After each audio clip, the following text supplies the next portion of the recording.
पंख देने का काम किया है या नहीं। जो यहाँ के अधिकारीगण हैं उनसे हकीकत जानने की कोशिश करेंगे कि अब तक सरकार की योजनाओं का, चाहे सीखो कमाओ योजना हो, एमएसएमई की तहत जो योजना हो और दूसरी जो योजनाएं हैं उसके तहत राजगढ़ की 5 विधानसभा के कितने युवा लाभान्वित हुए हैं। हमारे साथ 2 बड़े खास मेहमान हैं। एम संतोष कुमार जी हैं जो कि स्काई के प्रभारी हैं राजगढ़ के, आपका बहुत स्वागत है इस मंच पर।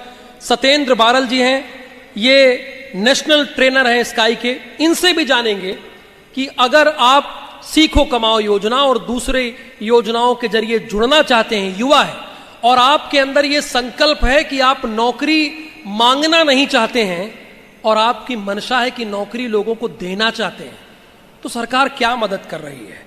तो युवा नीति पर ये सेशन हमारा आधारित है। हमारी सहयोगी निहारिका शर्मा इस प्रोग्राम को आगे बढ़ाएंगी और अब ये मंच मैं उन्हीं के हवाले सौंपता हूं, वो इस मंच को संचालित करेंगे। निहारिका शर्मा। धन्यवाद राहुल जी। तो बिल्कुल हम हमारे इस सेशन को आगे बढ़ाते हैं और जैसे कि राहुल जी ने कहा, हमारे साथ 2 खास मेहमान मौजूद है। सत्येंद्र बारल जी भी हमारे साथ मौजूद है और उन्हीं के साथ में हमारे जो प्रभारी हैं सीखो कमाओ योजना के, वो भी हमारे साथ मौजूद है और हम दोनों से ही चर्चा करके जानेंगे कि किस तरह से सरकार की जो योजना है और नीति है उसे आगे बढ़ाया जा रहा है, जो युवा है उन लोगों तक पहुंचाया जा रहा है। बेरोजगारी एक बड़ा मुद्दा है मध्य प्रदेश में, तो उसे किस तरह से दूर किया जा रहा है, क्योंकि आगे बढ़ना है सभी को, चाहे वो बेरोजगार हो या फिर रोजगार ही उस इंसान के पास क्यों ना हो, क्योंकि हर इंसान एक नया सपना हर दिन देखता है। उस सपने तक वो किस तरह से पहुंचेगा, किस तरह से पहुंच सकता है, इस पूरे मुद्दे पर हम लोग चर्चा करेंगे। हमारे साथ हमारे दोनों ही खास मेहमान मौजूद हैं और हम दोनों से ही चर्चा करके जानेंगे कि किस तरह से जो युवा है वो आगे बढ़ सकते हैं। कई युवा जो ऐसे हैं उन्हें पता नहीं है किस तरह से आगे बढ़ना है, क्योंकि सपने हर कोई देख लेता है, सपने देखना आसान होता है और उन्हें पूरा करना बड़ा मुश्किल। तो उन्हें किस तरह से पूरा किया जा सकता है, इसकी चर्चा हम यहाँ पर मौजूद संतोष जी और सत्येंद्र जी दोनों से करेंगे। और सबसे पहले मैं दोनों से ही आग्रह करूंगी, निवेदन करूंगी कि युवा नीति क्या है और सीखो कमाओ योजना क्या है, इस दोनों चीजों के बारे में हमारे युवाओं को बताएं। सर, आपसे शुरू करते हैं, युवा नीति की बात करेंगे, क्या है युवा नीति? धन्यवाद। मैं ये कहना चाहता हूँ कि सबसे पहली बात यह है, हिंदुस्तान को एक युवा देश कहा जाता है। उसका कारण यह है कि अभी 25 साल तक के जो युवाओं की जनसंख्या हमारी 50% है और 35 साल तक के जो युवा हैं उनकी जनसंख्या अगर मिला ली जाए तो 65% युवा हमारे देश में है। तो ये एक बहुत ही विजनरी स्टेप था गवर्नमेंट का कि वो युवाओं के लिए अलग से कोई एक नीति लेकर के आए। कभी इस तरह की कोई चर्चा अभी इसके पहले हमने देखी सुनी नहीं थी। चर्चाएं हुई भी होंगी तो पर कार्य रूप में इस तरह का कुछ नहीं हो। तो गवर्नमेंट का एक बहुत अच्छा ये स्टेप रहा कि उन्होंने युवाओं को केंद्र में रख करके कोई नीति डिसाइड की। उसके मेन फीचर्स जैसे अपन सब जानते हैं कि सबसे पहली बात तो ये है कि युवाओं के लिए सर्वांगीण विकास की बात अगर हो तो उनके लिए वो युवा नीति कारगर है। तो खेलों की जैसे बात करें, खेलो इंडिया करके कॉन्सेप्ट जो लेकर के आए और गवर्नमेंट ने उस पर काम करना शुरू किया। सभी जिलों को अलग अलग टारगेट दिए गए हैं। इसी तरीके के अगर मेधावी छात्रों के बारे में हम बात करें तो जिनके पेरेंट्स की जो आमदनी है 8 लाख रुपए तक, उसको उन सभी छात्रों को इस क्राइटेरिया में लेके आए और उसके साथ में ऐसे जो मेधावी छात्र हैं जिनको अगर किसी कारण से पीछे रह जा रहे हैं तो उनके लिए उन्होंने 5% का मेडिकल कॉलेजेस में आरक्षण दिया गया है। साथ ही साथ इस सरकारी स्कूलों में आरक्षण दिया गया। तो हम देखें कि ये एक बहुत बोल्ड स्टेप कहेंगे कि युवाओं को अगर आप वहीं से जिस लेवल से उनको जरूरत है वहां से आप ग्रो अप करने में मदद करते हैं तो इस तरह से हुआ है। दूसरा, जनजातीय कलाकारों के लिए भी एक अच्छी इसी के तहत एक वो डाली गई है कि उनको फेलोशिप दिया जाना है 3 महीने तक 10-10 हज़ार रुपए की राशि, कितनी भी हो पर ये प्रोत्साहन बहुत बड़ा है जनजाति कलाकारों के लिए जी। और इसी तरीके से एक पहलू पे मैं बताना चाहूंगा कि एक और चीज है, इसी के तहत अगर देखें तो युवा आयोग के गठन का जो मामला है, अब हम नहीं कह सकते कि अभी सरकार किस लेवल तक उस पर काम, लेकिन काम चल रहा है, निश्चित तौर पे आएगा। अगर ये बन जाता है तो ये वास्तव में सार्थकता होगी इस नीति की। और जो 100 करोड़ के फंड की बात भी इसमें हुई है कि एक फंड रहेगा और उससे आगे फिर इन योजनाओं को चलाया जाएगा, एक बहुत अच्छा स्टेप गवर्नमेंट का मैं मानता हूँ। बिल्कुल। तो सत्येंद्र जी ने जिस तरह से बताया युवा नीति क्या है, क्योंकि कई सारे युवा जो हैं उन लोगों को अभी भी पूरी तरह से क्लियर नहीं था कि युवा नीति एक्चुअली है क्या, किस तरह से उसमें भी ये लोग आगे बढ़ सकते हैं, कार्य कर सकते हैं, उसका लाभ जो है ये लोग उठा सकते हैं। ठीक इसी तरह एक और बड़ी योजना सरकार द्वारा चलाई जा रही है जिसका नाम है सीखो कमाओ योजना। तो सीखो कमाओ योजना क्या है उसे बताने के लिए हमारे साथ एम संतोष जी हमारे साथ यहाँ पे मौजूद है। सर, आपसे निवेदन करूंगी कि प्लीज बताइए एक्चुअली सीखो कमाओ योजना है क्या। धन्यवाद जी। मुख्यमंत्री सीखो कमाओ योजना वर्तमान में युवा पीढ़ी के लिए सबसे अच्छा और सुनहरा अवसर है। इसमें पंजीकृत युवा इंडस्ट्री एवं व्यावसायिक प्रतिष्ठानों में छात्र प्रशिक्षणार्थी के रूप में अपना OJT ऑन जॉब ट्रेनिंग प्राप्त करेंगे। अभी तक क्या होता था, किसी भी इंडस्ट्रीज में यदि कोई युवा वर्ग चले जाता है तो उससे सबसे पहले उसका अनुभव पूछा जाता था। अनुभव, तो अनुभव प्राप्त करने के लिए कौन सा रास्ता है, ये जो योजना चालू किया हुआ है, इस योजना के अंतर्गत युवा अपना 1 साल का जिस इंडस्ट्रीज में वो प्रेफर चाहता है उस इंडस्ट्रीज में रहकर अपना काम सीखेगा, जिसमें छात्र प्रशिक्षणार्थी को 12वीं पास हो, ITI हो या डिप्लोमा हो या ग्रेजुएशन हो। ऐसे युवाओं के 12वीं पास के लिए 8,000 तय किया है मानदेय, ITI के लिए 8,500 रुपये तय किया है जी, एवं डिप्लोमा के लिए 9,000 और ग्रेजुएशन के लिए 10,000 दिया हुआ है जी।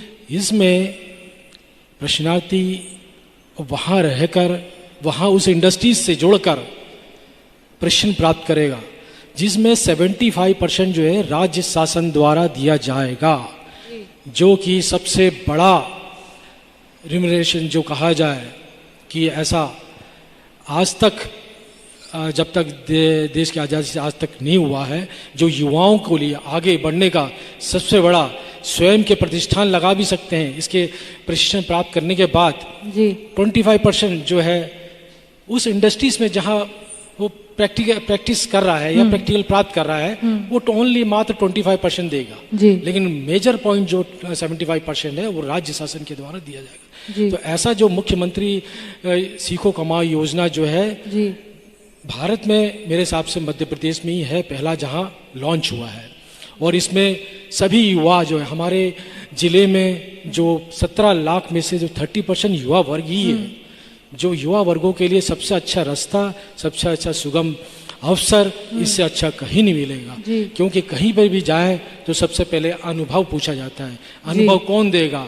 बिगर कोई कहीं प्रोडक्शन में जाके आप उनका सामान खराब करोगे ये तो वो उनको बर्दाश्त नहीं होगा। लेकिन वो जो चीज़ राज्य शासन भी अपना कंट्रीब्यूशन कर रही है और प्रतिष्ठान भी अपना कंट्रीब्यूशन कर रही है, तो ऐसे स्थिति में युवा के अंदर भी एक उत्साह उत्पन्न होगा जो एक सीखने के लिए सीख कर वो आगे बढ़ेगा। जी बिल्कुल। तो ये बात तो सही है जिस तरह से हमें बताया संतोष जी ने कि किस तरह से सीखो कमाओ योजना के चलते जो बेरोजगार युवा है वे लोग रोजगार प्राप्त कर सकते हैं, किस तरह से वे लोग आगे बढ़ सकते हैं और क्या कुछ है एक्चुअली सीखो कमाओ योजना। क्योंकि कई सारे युवा इस वक्त हम लोगों को देख रहे हैं, करोड़ों की संख्या में लोग हम लोगों को इस वक्त देख रहे होंगे, सभी लोग समझ सके कि दरअसल असल में ये सीखो कमाओ योजना है क्या। और उसी के साथ हम बात कर रहे हैं युवा नीति की। सर सत्येंद्र जी, आपसे मेरा एक सवाल है कि क्या युवा नीति के माध्यम से हम राज्य में खेल को भी बढ़ावा दे पाएंगे?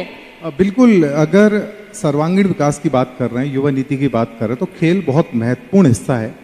और आज का जो खेल है वो पहले खेलों से बहुत ज्यादा प्रोफेशनल है, बहुत ज्यादा करियर ओरिएंटेड है। तो इस तरीके से अगर हम देखें तो अगर खेलों को वास्तव में बढ़ावा मिलता है, अगर रूट लेवल पर उस पर काम होता है, तो वाकई में वो इफेक्टिव होगा। ना सिर्फ इस दृष्टि से कि बच्चों को इससे कोई करियर की संभावना होती, बल्कि इस दृष्टि से कि उनका विकास जो है, सर्वांगीण विकास, वो खेलों के बिना किसी भी मैं नहीं समझता कि कंप्लीट होता है कोई भी ट्रेनिंग उनकी इसकी। जी। तो बिल्कुल मतलब हम ऐसा कह सकते हैं कि राज्य में खेल को भी बढ़ावा जरूर मिलेगा ये युवा नीति के चलते। और साथ ही में सीखो कमाओ योजना की जैसे हम बात कर रहे हैं, तो सर आपसे मैं जानूंगी कितने लोग हैं, कितने युवा हैं जिनको अभी तक इससे लाभ हो चुका है? मैडम अभी अपने जिले में 18,500 जो युवाओं ने अपना नाम पंजीकृत कर दिया है इस स्कीम के तहत। तो क्या सभी लोगों को लाभ मिल रहा है? 22 तारीख से अभी ट्रेनिंग चालू हो गया है। ऑफर लेटर कॉन्ट्रैक्ट जो आता है जिसे हम अप्रूव करते हैं, और छात्र और इंडस्ट्री एवं MPSSD EGB मतलब मध्य प्रदेश जो है स्किल डेवलपमेंट रोजगार निर्माण बोर्ड के बीच में जो है एक कॉन्ट्रैक्ट होता है, अनुबंध होता है, जिसके तहत जो है वो एक प्रमाण पत्र इनको वहाँ 1 साल का ट्रेनिंग के पश्चात SCVT state council of vocational training का प्रमाण पत्र भी दिया जाता है। और अभी 22 तारीख से वो ऑफर लेटर दिया जाना प्रारंभ हो चुका है। और सभी लोग जो अभी तक हमने 210 लोगों के लिए जो है युवाओं के लिए हमने ऑफर लेटर जारी कर दिया। उन्हें अपने प्रतिष्ठानों में विभिन्न प्रतिष्ठान, अभी पहला प्रतिष्ठान है एनर्जी डिपार्टमेंट, उसमें अभी ज्वाइन कर लिया है। और 45 सेक्टर में 800 कोर्सेस हैं। किसी भी कोर्स में जिसने जो युवा अपना इच्छुक रहता है उसके लिए पंजीकृत करके वहाँ पर OJT ऑन जॉब ट्रेनिंग प्राप्त कर सकता है ऐसे छात्र प्रशाती के रूप में। जी बिल्कुल। तो हम जैसे कि देख रहे हैं सर बता रहे हैं काफ़ी सारे छात्र जो हैं, अभ्यर्थी जो हैं वो इससे लाभान्वित हो रहे हैं। भारत जी आपसे मेरा एक सवाल है कि अगर हम कोई भी नीति, कोई भी योजना शुरू करते हैं तो हम उसके लिए कुछ सालों की प्लानिंग लेकर चलते हैं। जाहिर सी बात है आगे तक चलानी है, किस तरह से चलानी है, हर बार हम उसमें कोई ना कोई चेंजेस करते हैं ताकि लोगों का आकर्षण का केंद्र वो बना रहे और लोग उससे अट्रैक्ट होकर उसमें बने रहें, हमारे साथ जुड़े रहें। तो ऐसे में क्या युवा नीति के लिए भी कोई दृष्टिकोण लेकर हम लोग चल रहे हैं? बिल्कुल। नीति का मतलब ही ये होता है कि कोई ऐसा दूरगामी प्रोग्राम हो जिस रास्ते पे चल करके आगे हम ऐसा कुछ करना जो हमारा लक्ष्य है वहाँ तक पहुँच सके। तो निश्चित तौर पे जब ये शुरुआत हुई थी मार्च में, जब CM ने इसके लिए कॉल किया और युवा पंचायत बुलाई गई थी, उसके बाद करीब 10,000 सुझाव आए थे जो कि कॉल किए गए थे और उनके बेसिस पे फिर ये सब चीज़ें डिसाइड हुई हैं कि किस तरीके से इस नीति की दिशा क्या होगी और किस तरीके से इसे आगे बढ़ेगा। हालांकि चूंकि नीति की बात है, गवर्नमेंट का एक अपना वो है एक कि भाई जो कितना कर सकते हैं। अभी जैसे युवा आयोग की बात हुई थी, वो प्रोसेस में है, चल रहा है, लेकिन ये दीर्घकालिक प्रक्रिया होने की वजह से हम एकदम बहुत शॉर्ट टर्म में इसका इफेक्ट तो नहीं देख सकते हैं, लेकिन इसका इम्पैक्ट आगे क्या आने वाला है इस बारे में हम बात करेंगे, क्योंकि नीति की बात हो रही है। इसलिए तो नीति निश्चित तौर पर युवाओं के लिए बनी है। तो मैंने पहले भी कहा कि अगर युवाओं को हम अगर बाइफरकेट करके देख रहे हैं, उनके लिए कुछ नया करने की अगर इच्छा गवर्नमेंट के अंदर है तो वो दूरगामी उसके परिणाम जरूर निकलेंगे। जी बिल्कुल। तो परिणाम जरूर मिलेगा, ये तो हम भी देख रहे हैं क्योंकि कई सारे युवाओं को नए अवसर प्राप्त हो रहे हैं। साथ ही में हमारे मुख्यमंत्री शिवराज सिंह चौहान जी है वो एक सपना जरूर देख रहे हैं कि मध्य प्रदेश में युवाओं को स्वरोजगार के लिए हम लोग मोटिवेट करें, आगे बढ़ाएं, ताकि रोजगार के पीछे ना भागते हुए युवा खुद अपना बिजनेस चालू करे, ताकि एक के साथ वो 10 और युवाओं को आगे बढ़ा सके, अपने साथ रोजगार में मिलाकर आगे हाथ से कंधा मिलाकर चल सके। क्या कहेंगे आप इस नीति से क्या फायदा होगा? सर आपसे भी मेरा सेम सवाल रहेगा कि इस योजना के चलते, सीखो कमाओ योजना के चलते युवाओं को कितना फायदा हो? मैं ये कहना चाहता हूँ कि स्वरोजगार आज मेरे ख्याल से समाज की, पूरे देश की आवश्यकता भी है और ये अनिवार्य भी है, क्योंकि इसके बिना अगर हम सर्विस सेक्टर पे अगर डिपेंड होंगे तो गवर्नमेंट में सीमित जॉब है जैसा कि हम देख रहे हैं, और एक एक्सट्रीमनेस होती है सारी चीज़ों की, एक लेवल जाता है। अब जो डेवलपमेंट जितने भी समाज में हो रहे हैं वो हम देखेंगे कि वो शायद जो हमारे सामुदायिक लोग हैं, समाज के लोग हैं, या प्राइवेट जो कंसर्न है, इनके जरिए चल रहा है। तो इसमें अगर हम देखें कि स्वरोजगार की बात तो इसलिए इम्पोर्टेंट हो जाती है क्योंकि भारत एक ट्रेडिशनल देश है, बहुत विविध तरह की कलाओं का देश है, विविध तरह के, और ऐसा नहीं है कि कोई हम अब से सीखे हैं, ये ट्रेडिशंस के साथ में हमारी विकसित हुई है कि हमारी आजीविका कैसी होगी। तो सरकार ने बहुत अच्छे तरीके से, अगर मैं कहूँ तो, जैसे अभी लास्ट जो स्कीम गवर्नमेंट ऑफ एमपी की जो थी, मुख्यमंत्री उद्यम क्रांति योजना ये लेकर के आए थे। एक बहुत ही अच्छा स्टेप अगर इसे कहें स्वरोजगार के लिए, क्योंकि सबसे बड़ी समाज में आज किसी भी व्यक्ति के लिए अगर मैं बोलूं 200 किलोमीटर दूर आपके लिए नौकरी का ऑफर है और आप एवरेज पढ़ा हुआ बंदा है, कोई हायर एजुकेशन में नहीं, टेक्निकल एजुकेशन उसकी नहीं है, अगर उसे बोलें कि 200 किलोमीटर जाओ और तुम्हें 10,000 रुपये मिलेंगे या 15,000 रुपये मिलेंगे, कहाँ सर्वाइव कर पाएगा वो। तो इस स्थिति में देखें तो जहां जिस जगह वो है लोकेटेड है वहां उसको स्वरोजगार दिया जाए। और मैं समझता हूं कि ट्रेनिंग के साथ में रोजगार देने की जो व्यवस्था अभी पिछले बहुत कर रही हैं, चाहे सेंट्रल गवर्नमेंट की बात करें कौशल विकास के माध्यम से या हम स्टेट गवर्नमेंट की बात करें, इस तरह की योजनाओं के माध्यम से जिसमें लोन वगैरह या उनको आगे ला करके मोटिवेटर उनके लिए हैं, मतलब अलग अलग डिपार्टमेंट मोटिवेशन देते हैं उनको और अलग अलग स्कीम्स के जरिए उनको स्वरोजगार में एंगेज कर रहे हैं। ये बहुत जरूरी भी है। अगर ऐसा नहीं करेंगे तो शायद रोजगार की जो समस्या उसको हम मिटा नहीं पाएंगे। बिल्कुल आप सही कह रहे हैं। तो जिस सपने को लेकर मुख्यमंत्री शिवराज सिंह चौहान जी चल रहे हैं, हम भी वही देख रहे हैं कि युवा रोजगार से जुड़े ताकि एक के साथ 10 और युवाओं को रोजगार मिल सके। क्या कहेंगे सर आप, सीखो कमाओ योजना से क्या आपको लगता है मुख्यमंत्री शिवराज सिंह चौहान का ये सपना पूरा हो सकेगा? मैडम ये तो 1001% सपना पूरा होगा। अपने जिले के जो युवा वर्ग है जिसको आधारभूत सुविधा चाहिए था, जो मुख्यमंत्री सीखो कमाओ योजना के द्वारा ही प्राप्त होगा, मेरा पूरा उम्मीद है। क्योंकि मैं इंडस्ट्रीज से भी जुड़ा हुआ हूँ, कई सालों से जुड़ा था और यहाँ पर आईटी से भी जुड़ा हूँ। मैंने ये देखा है कि रोजगार देने वाला भी बन सकते हैं और रोजगार कर भी सकते हैं। स्वरोजगार से जुड़ जाते हैं, रोजगार दे सकते हैं। लेकिन ये मुख्यमंत्री सीखो कमाओ योजना से जुड़ने के बाद उनके जीवन में जो परिवर्तन आएगा वो जरूर 1 साल के बाद आउटपुट उनको वो खुद ही स्वयं महसूस करेंगे कि उनने क्या पाया है। वाकई में हमने तो ये इंडस्ट्रीज में अनुभव किया है कि ऐसा पहला नहीं था कि आप इंडस्ट्री चले जाए कोई आपको सीधे लगा दे, नहीं होता था। मैं खुद अपने समय में एक इंडस्ट्रीज में अपना सीवी देता था, कहीं से कोई रिस्पॉन्स नहीं आता था। लेकिन आज तो आपके डोर स्टेप में ही ये सुविधा मिल गई, तो इससे अच्छा अवसर क्या मिलेगा। जी बिल्कुल सर, तो ये बात तो सही है। इससे अच्छा मौका युवाओं को भी और कहाँ ही मिलेगा कि इस तरह की युवा नीति और साथ ही में सीखो कमाओ योजना सिर्फ और सिर्फ उन्हीं युवाओं के लिए चलाई जा रही है जो रोजगार ढूंढने में अभी असक्षम है, उन लोगों को परेशानी हो रही है, वे लोग बेरोजगार है। तो सर अब बेरोजगारी की बात आ ही गई है तो हम करियर से जुड़ी बात भी कर ही लेते हैं। आपसे जानना चाहूंगी कि युवा नीति से किस तरह से जो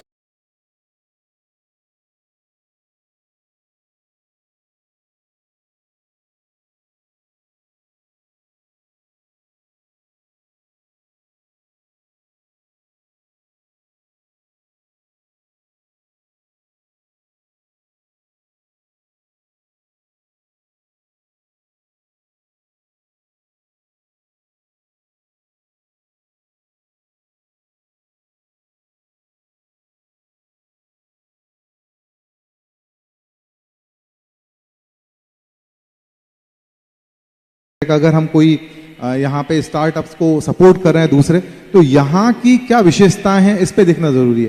जैसे मैं अगर राजगढ़ जिले की बात करूं तो यहाँ कृषि आधारित और एक अभी पूर्व सेशन में जैसे बात चल रही थी कि अचानक जो पिछले 8-10 सालों में जो चेंजेस हुए हैं, सिंचाई को लेकर के चेंजेस हुए हैं और उसकी वजह से ये हुआ कि रकबा एकदम बढ़ा है, फसलें बढ़ गई हैं। जहां साल भर एक फसल नहीं होती थी, आज 3 फसल लेने की कंडीशन में ये जिला आ गया है। तो प्रोडक्टिविटी बढ़ रही है कृषि के क्षेत्र में। तो यहाँ पे और ये भी देखा जाता है कि भाई स्पेयर पार्ट्स की फैक्ट्री यानी सर्वाइव करेगी, कोई हार्डवेयर की बात करेंगे तो नहीं करेगी। लेकिन अगर स्वरोजगार को और इन चीजों को जो हमारे संसाधन उपलब्ध है, रॉ मटेरियल उपलब्ध है और जिसका मार्केट भी यही उपलब्ध है, उन सबको इंक्लूड करेंगे तो हम देखें कृषि प्रोडक्ट की तरफ हम बेहतर तरीके से जा सकते हैं। जी, जिसमें बात करें तो सोया को लेकर के बात करें, सोया में बहुत स्कोप है, सोया पनीर पाउडर और दुनिया भर की चीजें। अगर वन डिस्ट्रिक्ट वन प्रोडक्ट की बात करें तो यहाँ पे मध्य प्रदेश में जो राजगढ़ जिला है ये संतरे की खेती के लिए स्पेशली जाना जाता है। और इसमें अभी जिला प्रशासन ने कुछ समय एक पहल की थी और इसके तहत जो मॉमलेट बनाना शुरू किया था जी। संतरे का, जी। तो वो चूंकि स्ट्रेटेजी अगर एक बड़े उसमें ले जाएंगे, लेवल पे ले जाते हैं, अगर हम क्लब करते हैं, तो ये स्थानीय इस तरह के जो प्रोडक्ट्स हैं, इस तरह की जो संभावना है, उनके जरिए रोजगार को ज्यादा बेहतर किया जा सकता है, मतलब दिलाया जा सकता जी। है, और इससे दोनों चीजें पूरी हो रही, वेजेस का ही पूरा हो रही, क्योंकि छोटी इंडस्ट्री भी अगर आपके यहाँ आती है तो वेजेस भी क्रिएट होंगे। जी बिल्कुल, तो ये तो निश्चित तौर पर ही हम देख सकते हैं कि किस तरह से युवाओं को मौका मिलेगा और साथ ही में बेरोजगारी जो है वो दूर होगी और साथ ही में एक अच्छा करियर ऑप्शन भी उन लोगों के सामने निकल के आएगा। सर, एक आखिरी सवाल मेरा आपसे है कि अगर हम देखें, लगातार हम लोग अंतराल में देखते आ रहे हैं कि रोजगार मेले भी आयोजित हो रहे हैं, तो ऐसे में रोजगार मेले से फायदा हुआ है, उन लोगों को रोजगार मिला है?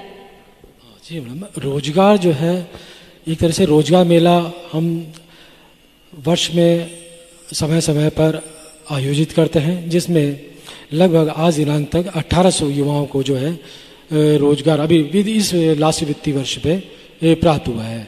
अभी 13 तारीख को अभी आगे मंगल भवन में भी हमने रोजगार मेला आयोजित कर रहे हैं।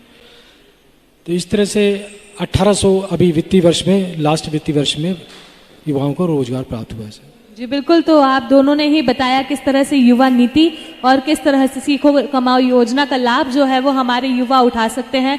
क्या है असल में युवा नीति और क्या है सीखो कमाओ योजना, ये बात भी हमने यहाँ पर मौजूद हमारे दोनों ही गेस्ट के साथ की और साथ ही में उनसे सुना कि किस तरह से युवाओं के लिए एक अच्छा करियर ऑप्शन इस नीति के जरिए, इस योजना के जरिए खुल सकता है। बस अगर युवा जो है वो इसका सही रूप से फायदा उठा सके, जो मुख्यमंत्री शिवराज सिंह चौहान सपना देख रहे हैं स्वरोजगार को बढ़ावा देने का, उसे पूरा कर सके। आने वाला समय हमें जरूर बताएगा कि ये जो सपने मुख्यमंत्री शिवराज सिंह चौहान जी ने देखे थे कितने समय में और कितने अच्छे से वो हमें पूरे होते नजर आए। आप दोनों का ही बहुत बहुत शुक्रिया। तो हमारे साथ मौजूद प्रभारी हैं सीखो कमाओ योजना के और साथ ही में सत्येंद्र भारल जी हमारे साथ मौजूद है जो कि नेशनल स्किल ट्रेनर है। आप दोनों का बहुत बहुत शुक्रिया। मैं निवेदन करूंगी हमारे सहयोगी अरुण श्रीवास्तव जी से, दोनों को ही सम्मानित करें स्मृति चिन्ह देकर। आप दोनों को ही बहुत बहुत शुक्रिया। अरुण जी, ये आप लोगों को हमेशा याद दिलाता रहेगा सर किस तरह से आप लोगों ने हमारा साथ दिया था, हमारे जनसंवाद को एक सफल कार्यक्रम बनाया था। अरुण जी, निवेदन करूंगी सत्येंद्र जी को भी आप